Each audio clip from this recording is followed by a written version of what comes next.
Hello and welcome back, everyone, to a Rocket Rabbit commentary of Quake 2, Part 3. And in this episode, we'll be continuing on with Unit 3, the jail area. Yeah, we skipped over a little bit of the first combat section, but honestly, it was just a heavy infantry and a quad damage puzzle. So, oh, things are getting heavy in this house. Speaking of quad damage, you may have noticed that I've not actually been bothering to use the quad damage items that we have picked up so far.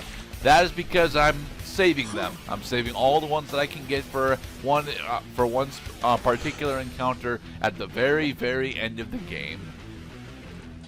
Damn it! I know it's cheap. It's cheap to do it like that, but that's what I have decided to do for this run. All right. Also, we're gonna be solving at least the first level of jail a little bit differently than what you're supposed to do. You are actually supposed to do the normal run through here, but thankfully you have the ability to do this instead. You go down here, you blow up the alarm, and then it disables this fan. Yay! Then you gotta deal with this the medium infantry that show up in here. I decided to press the alarm like a stupid person. See, if this was Crash Bandicoot, Crash would have used the Fruit Zuka instead of spinning enemies into the fan. But what if there were no enemies to spin into the fan? Then you must overwhelm them with your superior firepower. Unfortunately, the Fruit Zuka is just not a good. It's just not a good freaking power for Crash. It just isn't. Are you kidding me? It's the best. It's the best fucking thing in the game. You don't have to approach boxes in order to destroy them. You just shoot them. No, which is only relevant like twice. No, relevant? No, I'm saying that it gives you an upgrade that is applicable in more situations than just you must use the Fruit Zuka. You can always use the Fruit Zuka. This is me attempting to solve the Rocketeer with hand grenades, and it actually worked. It worked, yes. You would think that those guys would fucking pick up a pistol with their other hand and try, shooting at you more directly than with the fucking artillery cannon. But the artillery cannon is effectively a one-shot. But what if it can't aim that low? And bonk.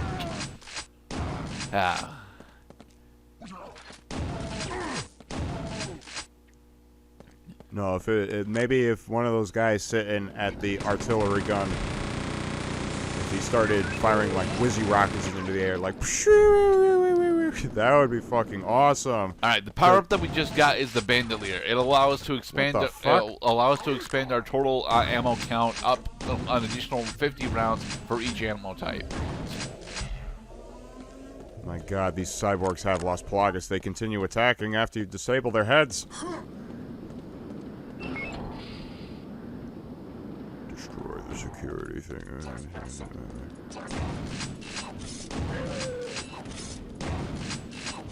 What? Rock'em sock'em robots. Well, those are the medium melee infantry. That's actually a heavy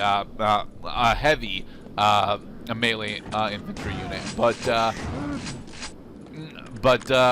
you don't really need to worry about its heavy melee attack. You only need to worry about the fact that it's got a goddamn railgun on it. I really wish that we had the ability to loot their railgun, but having a railgun this early on in the game would just be really, really easy, and I understand why we're not allowed to have it. Yeah, just wait until the second playthrough when they add things to your item boxes. And no, because this game does not have New Game Plus. Damn it. We're going to have to it's Bioshock 2001 it then. Cloud, not 2005. Well, Bioshock Infinite 12 years later also had a similar problem. Like, what the hell is Sturgis Cerberus, for the record. Like, what the hell is the fucking point in getting so powerful if you can't do anything with it after you're finished? I really wish that Sturgis Cerberus had a working New Game Plus. That would have made that game so much better. What you need instead is a score system that actually scores you higher the less fucking over-the-top goddamn stupid upgrades you use in order to weasel your way through the game. Alright, So what I'm showing off here is that down here there is combat armor. Yay. Open sesame. And quad damage. Haha.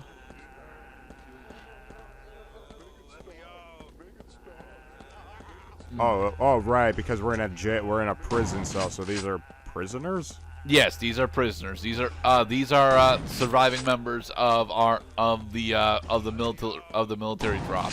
The reason why we're killing them is, one, they're annoying as shit, and two, they actually have ammo in each of them. So, and apparently because there's no morality system, the game doesn't care, you know. Yeah, the game does not care about their lives.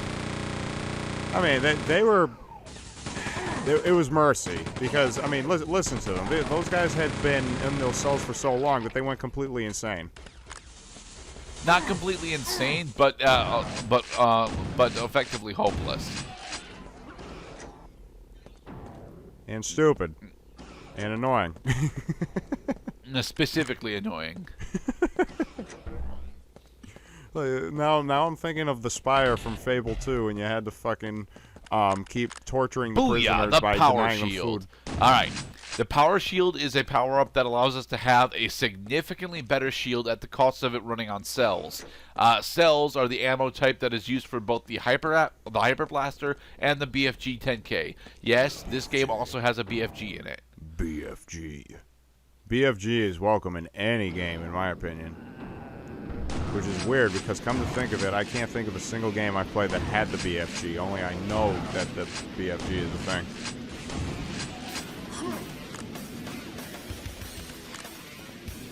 Let me think. Did you play Doom 3? No. I played Doom 2016 and Doom Eternal for a bit, and I didn't have the BFG in it. I know they both had the BFG. I did not have the BFG though. Ah, okay. I mean, I bet that would have been cool. Because the enemies kept killing me. The BFG in Doom Eternal is specifically there just to clear out heavier enemies, and the BFG in Doom 2016 is mostly there to say, you know what, fuck this challenge. I don't want to do this right now. It's a natural. If you looked at, if players took a survey after they completed a game to describe how they felt about getting like super upgrades as they got to the end, I would say more than 50% of the time players would say the upgrades were welcome and actually made my experience very refreshing, because I found it quite challenging and I was dying very often. I would personally not be in that 50%. I like it when the game definitely has a decent progression on it, but I like it when I'm actually allowed to use my progression in a way that I want to. The big problem that the BFG in Doom Eternal specifically has is that it's a get out of challenge free button. Doom 2016, although is the one that I said that about, it only actually applies about twice, and only in levels before you're supposed to actually have the BFG. Honestly, right. Well, but that is one of the most important moments, is when a game isolates your options before it opens them up, and then you fall in love with it.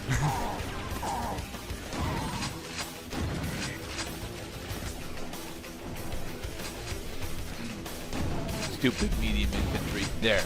Yeah. Like the first line in Catch-22 was, Yossarian was in love.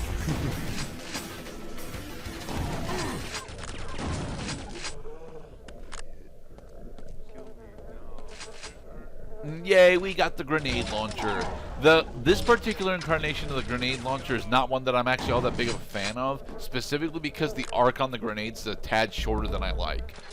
I am so used to the flat cannons above average range that anything less effective than it, I tend to look down on, which isn't fair because the flat cannon is just amazing. F L A K.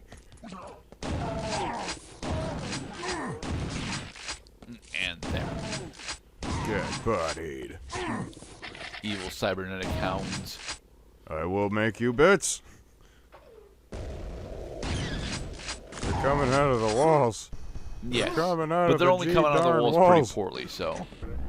It was very poorly. In fact, if you just kept walking forward, you would have missed it entirely.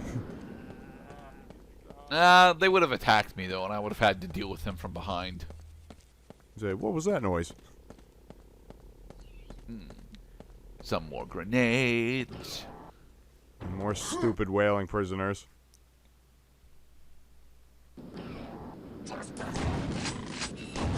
Whoa. Ding, ding, ding. One of my favorite things to do with the medium grenadiers specifically is actually have them kill themselves with their own grenades. It's totally doable. It's just not a thing I'm skilled at doing. They kill themselves, huh? They can because their grenades have such a long range. It is actually somewhat feasible to have their grenades bounce off of a nearby wall and back onto them.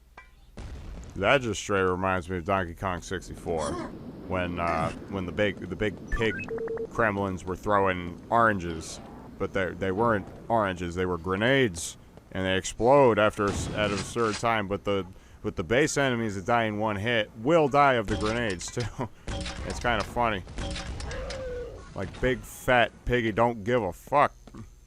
Eat grenades.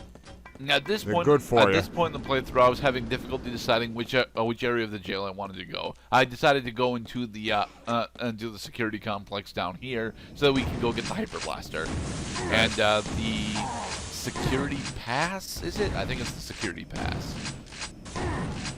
We're looking for two key items right now: the security pass and the pyramid key. We need the pyramid key in order to actually open the pyramid, and we need the security pass to access the level behind the pyramid.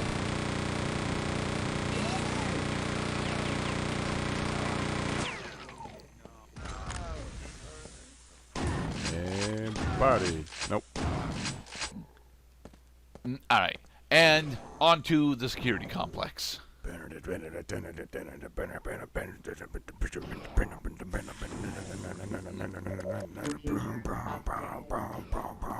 Unfortunately, we're out of bullets, so we'll have to take down this heavy infantry unit with grenades. Or we can go over here and get an early hyper blaster. The hyper blaster is objectively the best weapon in the game. It does a fuck ton of damage. It does a fuck ton of damage.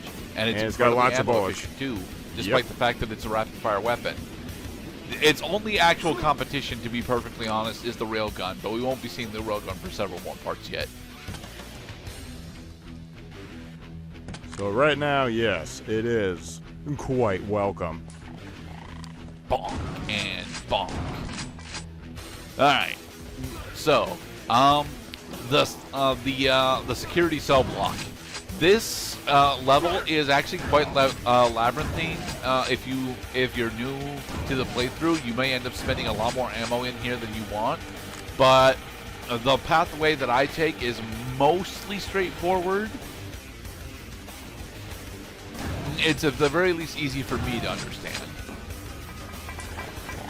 Get the data CD, then go back up and go over to cell block B, so we can dive down into the sewage system. Huh. What limited scope of thinking that the CD would still be a thing in the year 20. That we don't had actually advanced have a into date for Quake streaming 2, officially. I mean, supposedly there may be a date in the actual guide, in the actual instruction manual, but I haven't seen a Quake 2 instruction manual in 22 years. I mean, it would probably have to be somewhere between 100 and 400 years before we start having armed combat on Mars. Alright, so I'm looking around hoping to find some more health, but there is none here, so scrolling over to the rebreather. What the rebreather does is for 30 seconds we have the ability to breathe underwater. That's it. That's all it does. And it helps us get through this one fucking tunnel, so we can get the silver this scale. One tunnel and another tunnel later on in the game. However, you'll have significantly more rebreathers than you will know what to do with. Exactly. That they are situational and altogether pointless, unless you really feel like going back through these tunnels to be absolutely sure you didn't forget anything. I wouldn't say pointless, I would say superfluous, because the majority of the time the tunnels are long enough to where you don't actually need the rebreather. And in the next episode, we'll continue on through the jail.